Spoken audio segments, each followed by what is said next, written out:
Jai Guru Premanandi, Hari Hari Bol. Jai Shri Prabhupada Ki Jai. So, thank you all for joining. We are actually, so we're going to go through so many different sections of Srimad Bhagavatam, and each section is going to have its own sort of flavor. So this next section of Srimad Bhagavatam that we're actually going to read, we're going to cover a chunk of verses, simply because that chunk actually is speaking on exactly the same sort of point, and then we'll expand it. So first we'll read through them, and then we will discuss it. So let's see, I'm going to open up. So we are actually on the second chapter of Srimad Bhagavatam, where we talked about the 9 stages of bhakti, right? We talked about how there are all these different stages of bhakti, and how by performing these activities of bhakti, there is a knot within the heart that prevents us from seeing who we truly are. And so simply by engaging in this culture of bhakti, that knot is completely destroyed, or it's pierced, and all misgivings are cut to pieces. So we talked about that. And then one actually sees the self as master.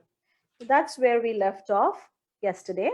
So we'll continue. So the next section is, so all right, we understand that bhakti is really important, but is bhakti not possible with so many other personalities? So in the Vedic tradition, and I think this applies to any tradition, there are so many people that we can develop bhakti for. So we are very attracted to the idea of bhakti, but is bhakti really meant for a specific person, or can it be a generic thing that I can just be I can just be or experience bhakti just for about anybody, so there are so many living entities. So this whole section talks about that. So let's delve deeper into it, and then we'll talk further. So text 22. Ato vai kavayo nityam bhaktim paramaya muda. Hare Krishna, Mataji. You didn't share the screen. I'm sorry. Thank you so much for reminding me. So I actually have a book with me. Okay, here it is. Ato vai kavayo nityam bhaktim paramaya muda vasudeva bhagavati kurvanti atma prasadanim. So this word atma prasidati, again we see this atma prasadanim. Certainly since time immemorial, all transcendentalists have been rendering devotional service to Lord Krishna, the personality of Godhead, with great delight, because such devotional service is enlivening to the self. So it's saying, all these great personalities, and it's interesting, right? Since time immemorial. So this book was actually spoken 5,000 years ago, but even they're talking about time immemorial. So way, way back, people all through the ages have been rendering this bhakti to Krishna. So then somebody might say, but why? Why Krishna? Why not someone else? So then it says, Sattvam rajas tama itir prakritir gunastir yukta para purusha eka ihashya dhate sthiti ade hari virinchi hareti samgya shreyamsi tatra khalu sattvatanor nanamshu. The transcendental personality of Godhead is indirectly associated with the 3 modes of material nature, namely passion, goodness, and ignorance. And just for the material world's creation, maintenance, and destruction, he accepts the 3 qualitative forms of Brahma, Vishnu, and Shiva. Of these 3, all human beings can derive ultimate benefit from Vishnu, the form of the quality of goodness. So, right off, somebody could say that, why does Krishna? What about Brahma and Shiva and Vishnu? For those of you who may not know, Brahma is considered the deity for creation, Shiva is the deity for destruction, and Vishnu is the deity for maintenance. So I'm going to read this line. It's a very important line, because in this section, in order to understand and appreciate the section, and I was actually having a conversation with a wonderful devotee who made a very good point, who said that actually, in order to understand the Srimad Bhagavatam, we have to go past the what. Because many times when we are reading the Bhagavatam, we are just looking at the what. What is it saying? All right, this is what it is saying. But to go deeper, one has to also get into the why. Why is it saying this? What is going, why is this point being even made here? So in order to understand this, we have to first understand some very basic concepts. And some of the basic concepts are these concepts about what are the three tattvas. So what is tattva? Tattva means truth. So there are three primary kinds of truth that are described in the Vedic system, in the Vedic school. First is the Vishnu Tattva, or the absolute supreme truth Tattva. The second Tattva are the Jiva Tattvas. So let's first talk about these two Tattvas. We'll talk about the third Tattva in a little bit. So let's see how Prabhupada is describing these two kinds of Tattvas and what's the connection between them. So let's see, where do I read this from? Vishnu is manifested by his millions and billions of integrated forms and separated forms. The integrated forms are called Godhead, and the separated forms are called the living entities or the jivas. Both the jivas and Godhead have their original spiritual forms. So what's happening here is there is one absolute truth. And if you remember in the past, we defined that absolute truth as that from which everything else emanates. Now that absolute truth expands, so that one person, that one becomes many. Why? Let's ask this question, why? Why? For enjoyment. But he does not become many in just one specific way. He becomes many in two different ways. One is the integrated way, and the other is the separated way.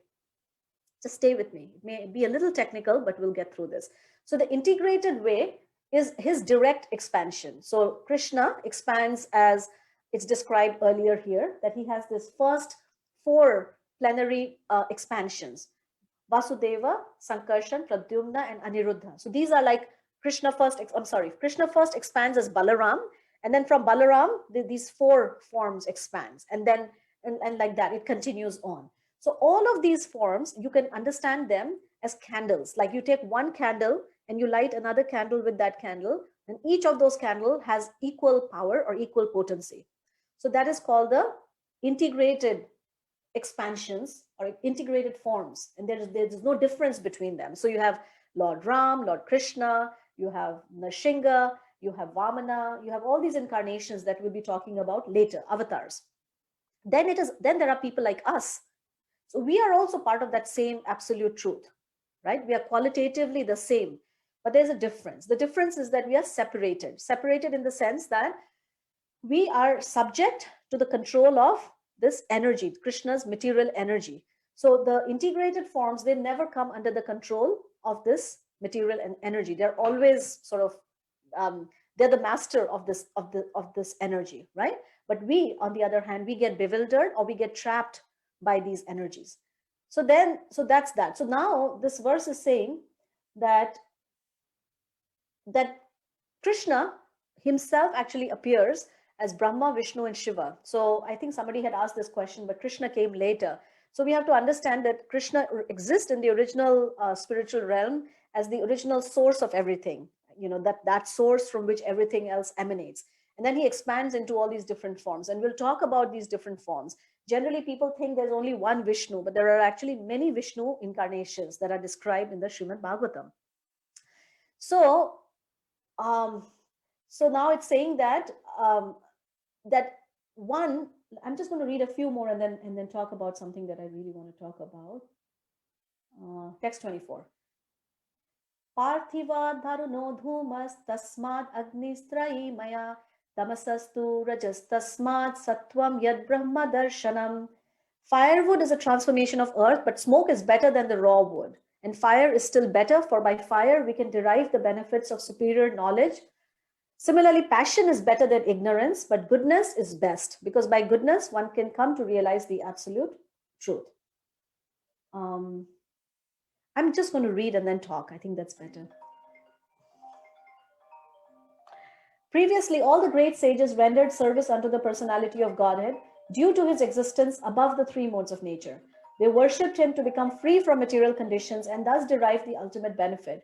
Whoever follows such great authorities is also eligible for liberation from the material world.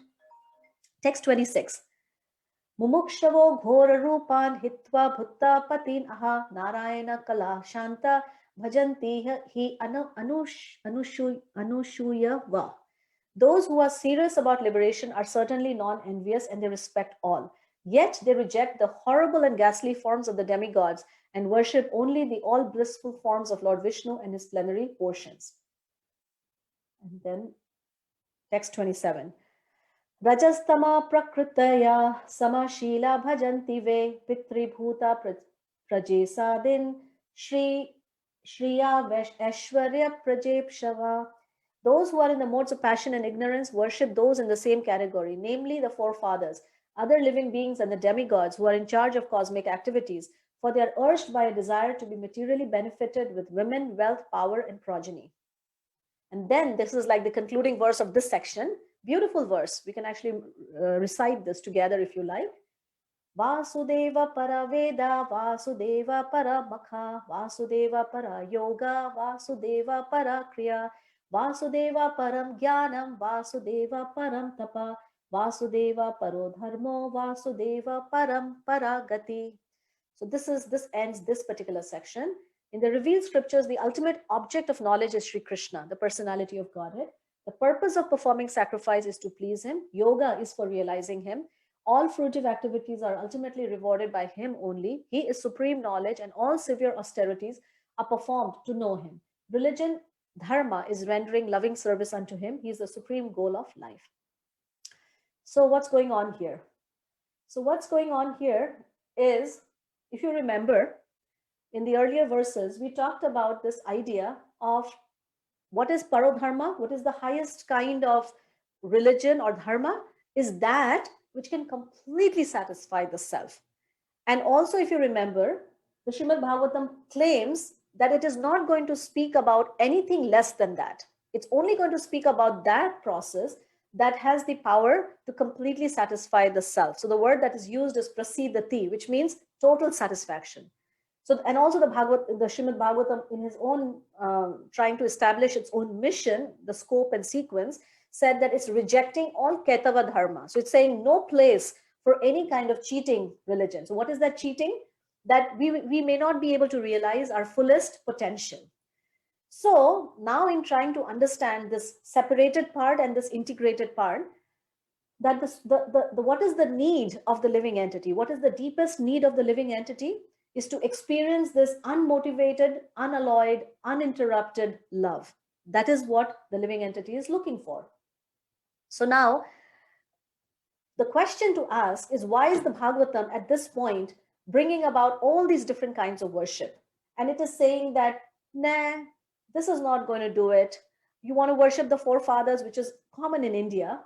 People actually worship their forefathers, or even, worshipping all these different demigods. So who are these demigods, by the way? So let's look at that.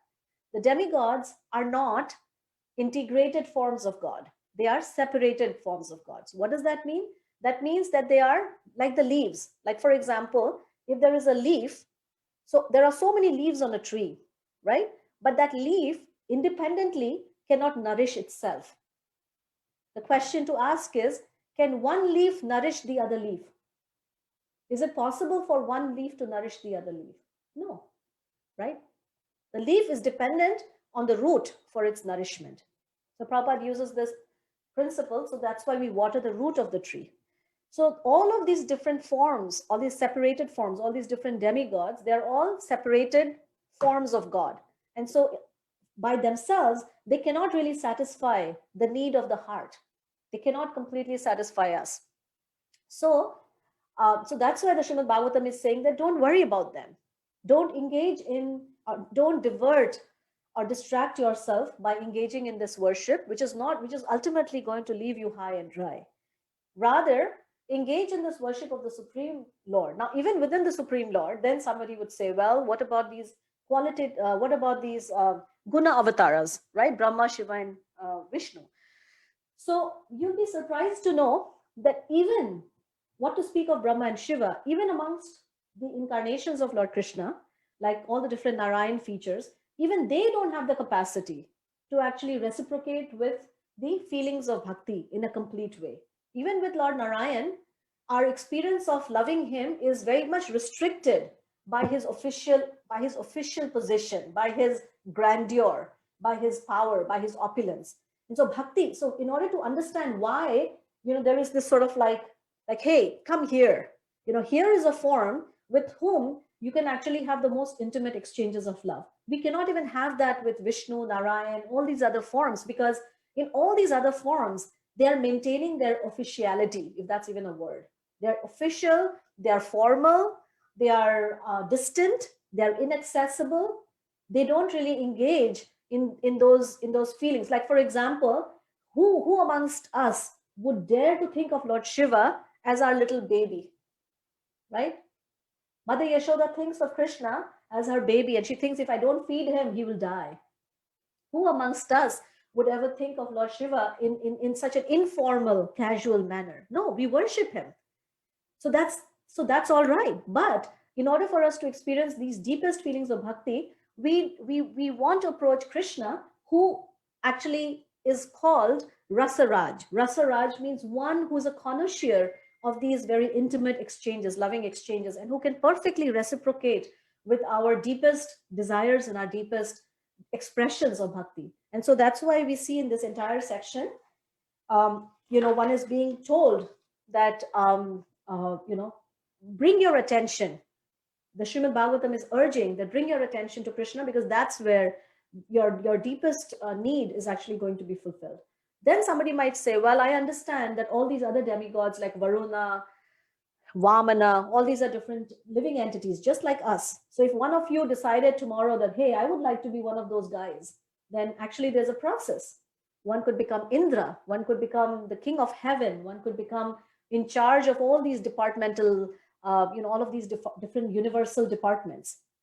But of course, they are living entities, they are mixed, their bhakti is not completely pure.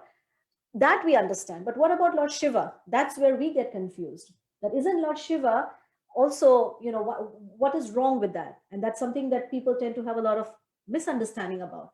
So Lord Shiva also, he is a very special tattva. He's a tattva onto himself. He is neither separated part of Krishna, nor is he integrated part of Krishna. He is his own unique position. And the Brahma Samhita describes that position is like milk, which has a sour substance added to it, and then that milk becomes yogurt, right? So now yogurt is in a sense non-different from milk, right? It's the same substance, but at the same time, yogurt is not milk. Yogurt has the sour substance has been added to it.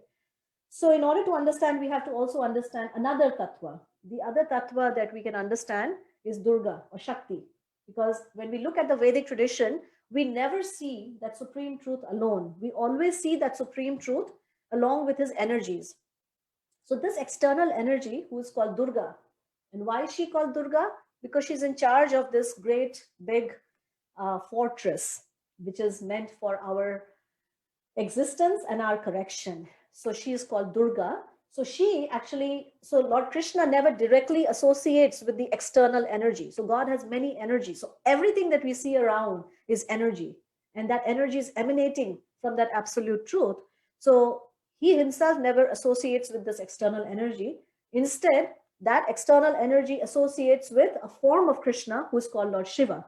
And so that's why Lord Shiva is in this very unique place, a very unique tattva. Also, he accepts this quality of, so let's also talk about these three qualities: quality of goodness, quality of passion, quality of ignorance.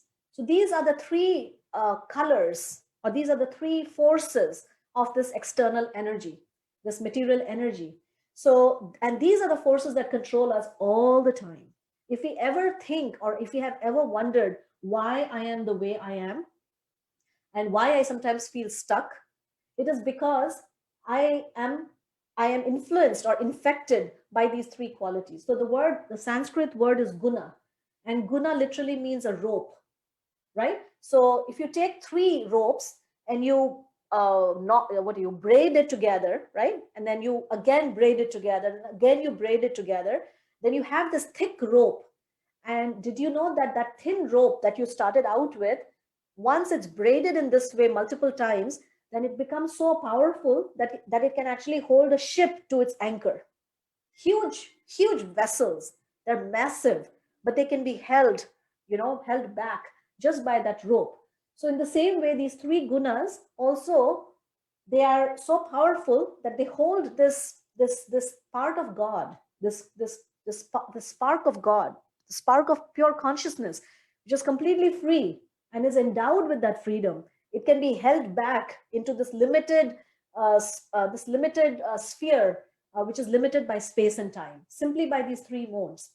So that's why in this section, the Srimad Bhagavatam is saying, don't engage in all these different worships, because these worship that is within these three modes. So Brahma is the controller, or he is within the mode of passion. Lord Shiva is in charge of the mode of destruction. I'm sorry, the mode of ignorance. Destruction is within the mode of ignorance. And then it's saying that Vishnu is in charge of the maintenance, and that's mode of goodness. So it's saying in a relative way, goodness is better than passion and ignorance. But again, ultimately, what the heart is really hankering for is even beyond that, because even with Lord Vishnu, our relationship is one of awe and reverence. So we ultimately want to approach Krishna, who is a coward boy, who's young, who's beautiful, who's attractive, and who wants to engage in these loving pastimes with all the living entities. And that's why all these great transcendentalists, understanding that, they actually approach Krishna, the Supreme Person, and they do not. I was also thinking about another point, and then I'm going to stop here. There is this point, and especially people who are from India may very, very well appreciate it, because there are these joint families. So when you enter into a joint extended family, you have a relationship with your brother-in-law, your sister-in-law, your mother-in-law, this and that. You have all these relationships, but all those relationships, they hinge upon this one primary relationship, which is your relationship with your husband. Because you have a relationship with your husband, that's why you have a relationship with all of these other people. In themselves, that relationship does not really exist. So in the same way, our relationship with all of these different entities, even amongst ourselves, they are there. The reason why we are brothers and sisters is because there is a common factor between us. So when we understand that common factor, that common source, that common root, then those relationships become real. And then we also learn how to relate to all of these other personalities. They're not rejected. They're not rejected, but we just have to know how to relate them in a way that is not awkward for them, and it's also beneficial for us, because it's also awkward. Say if you enter into a family and you don't know who's who, and you just start treating anyone however you like, then it creates awkwardness. So that's why we have to understand who is Durga Devi, who is Shiva, who are these people. And I hope that this kind of clarifies a little bit that there are these different tattvas, these different energies, these different truths, and each one has a specific quality. And then maybe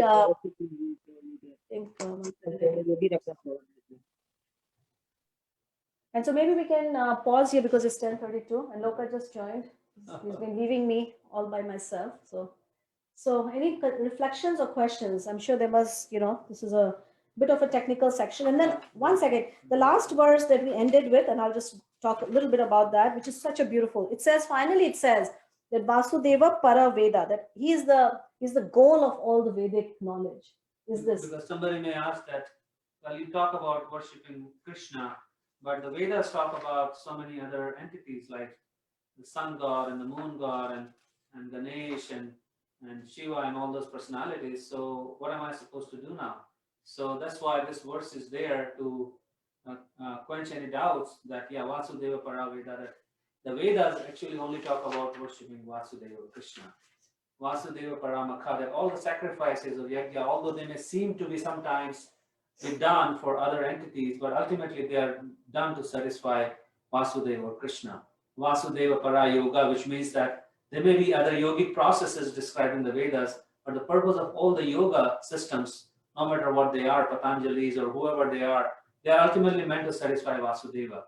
And Vasudeva Para Kriya, which means that any Kriya Yoga or Karma Yoga processes that are described, they are also ultimately meant to only satisfy Krishna, because Krishna is the only person who gives the results of all the karmas. He is the only person who gives the results of all the yoga systems. And he is the only person who gives the results of all the sacrifices. So why not just directly worship him? Why go indirectly through others who are also dependent on giving their results on Krishna only? So Jnanam, also Jnana Yoga, the purpose of all knowledge or all Jnana Yoga systems is also to only understand Krishna. Until that is achieved, the person is not satisfied. Because this whole question, the original question was, what should we do that completely satisfies the self? If you remember, that was the first question the sages asked. What is the essence that you have learned from all the scriptures that will completely satisfy the self? So here, Sutta Goswami is answering that question, that this is what will completely satisfy the self.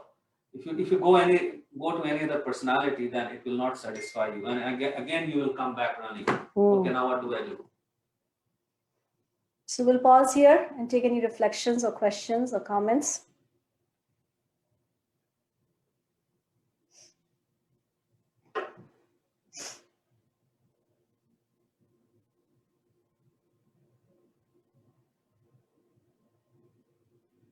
Rebecca, any thoughts? Well, yeah, I have been, it's funny we're talking about Shiva. I've been thinking about Shiva quite a bit lately. And I think, I tried to read up on him a little bit. And I think that, if you're someone like I'm sharing a lot here, but when I was a child, I suffered terrible abuse. I was terribly abused by adults in my life. It affected my whole life. I ended up struggling with addiction for a long time. And I think that Shiva, the story of like him drinking the poison, has really appealed to me because I read somewhere like Shiva will drink the poison for you. And so I wonder almost if that's why I'm drawn to him. Like I know Krishna is number one, but I'm definitely drawn to Shiva as well. That's beautiful, yeah. And Shiva, Shiva has a very special place. And if you visit any of the places in India, like the place of where Krishna's appeared, Vrindavan, for example, you cannot actually enter those places. Shiva is a very special, dear friend, devotee of Lord Krishna, and they are like piece of the same pot, you can think of like that. And Shiva's drinking poison signifies that how a devotee of the Lord, he is willing to accept suffering, voluntary suffering for the benefit of others. That's the reason Lord Shiva drank that poison, because that poison otherwise would have destroyed the universe. So he said, when Lord Vishnu went to Lord Shiva, that other than you, nobody can do this service. So would you please do this? And Lord Shiva didn't even ask his wife. He just said, okay, give it to me. And he just took it on his palm and he just drank it. And it went and stuck in his throat. The reason he didn't take it all the way to his stomach, because Lord Shiva is also considered like he's a father of the universe, secondary father after Krishna. So he knew that if he took it all the way down to his stomach, all the living entities are in his stomach, so they would die from that poison. So he just kept it in his throat. Said, okay, I'll just keep it here. Yeah, Lord Shiva is very, very special and extremely merciful. And his mood is, he picks up, people who others would not even look at, and he takes care of them, So he has a very, very special place. And this is the point, that it's understanding who is who in relationship, and then approaching them. The family. The problem is that most times people approach Lord Shiva and they'll say, Shivoham, I am Shiva, right? Or they'll say, just make me one with you, or give me this or give me that. And it's interesting because later in Bhagavatam we'll come to that even though Lord Shiva is the father of the universe and Durga herself is the material energy personified, but they live under a banyan tree. And he lives in he moves around in a crematorium, and he puts ashes on his body to signify that, hey, this is not the important thing in life. That's his fashion statement. He'll just put a bark around his waist and put ashes on his body, say, hey, this is my eternal fashion. If you want to follow me, this is who I am. So, but people approach Lord Shiva, Ganesh, for like, oh, please grant me a house by the sea and give me this and give me that. How do I don't want this. I don't want, so that's the other part of it, that most people engage in all of these practices with some material benefit in mind. But Lord Shiva is actually, what he's looking for is, of all the living entities that come to him, he is very hopeful that by being connected to him, he will be able to transform their heart and connect them to Krishna. He wants to act as that via medium, that, okay, come to me and then I'll take you to Krishna. And actually the reason, if you have ever wondered why he engages in this dance of destruction, is he gets really angry at the end. He says, there was this whole day of Brahma, right? A whole lifetime of Brahma that was given to you to actually develop your love, your bhakti, but you did not take advantage of it. Then he gets really, really, really angry, and then he does this cosmic dance of destruction, and he says, all right, finish it off, you know. So so that's the reason why. And then again, you know, the cycle starts again, and again the living entities are given a second chance, and the third chance, and the fourth chance. But that is Shiva's mood, you know. Anyways, we love Shiva too. Yeah, thank you very much. Then I don't feel so bad, you know, because I was kind of beating myself up, like, why am I drawn to him when I worship Krishna? But I do have like a little picture of him on my altar. Lots of big pictures of Krishna. I have a little picture of Shiva on the That's altar. good. That's wonderful. That's wonderful. We are supposed to worship these personalities because they are very dear to Krishna. We worship them as Krishna's great devotees, and there's nothing wrong in that. That is encouraged, because through their blessings we can also imbibe their qualities. We can also imbibe their devotion. The problem happens when people exclusively worship them and think that they are the supreme, and they are just meant to satisfy my material desires. That is a problem. So that's where the problem happens. Actually, I grew up, you know, two of my uncles are here. And I actually, my earliest memories of my childhood is going with my grandmother to a Shiva temple, and you know, and just, it was so beautiful, you know. So yeah, he blesses us and he brings us along in this path of bhakti. Even Lord Chaitanya, when he traveled to South India, Lord Chaitanya is Krishna himself. He would visit all the temples of Lord Shiva, and he would dance there, do kirtan and dance. And Lord Shiva would come out from his deity form, and many times he would join him, and they would dance together singing names of Krishna. Actually, the personality who brought Lord Chaitanya into this world is Lord Shiva. Yeah. So yeah, Advaita, he appeared first, and he said, oh my God, the world is a mess. It's going to get a bigger mess. Soon there'll be coronavirus, and there'll be 10 million things happening to these guys. So we need to bring Lord Chaitanya. Reggie, go ahead. On the subject of Shiva, I had read somewhere that, you know, you ask Shiva for something and he will grant it. But so, you know, everybody in the material sense goes to Shiva because they want something. Yeah. But in the spiritual sense, we can go to Shiva and ask him to make me a better devotee. Yes, exactly. Absolutely. He's also in charge of the false ego, Lord Shiva is. So we can pray to him. Yeah, we can definitely pray to him. I think there are two more people who have raised their hand. Amrita. Yeah, I had a question about the Paramatma form or the Narayan form of Lord Krishna. Is that Vishnu? Is the Narayan form of Krishna? So again, a technical question.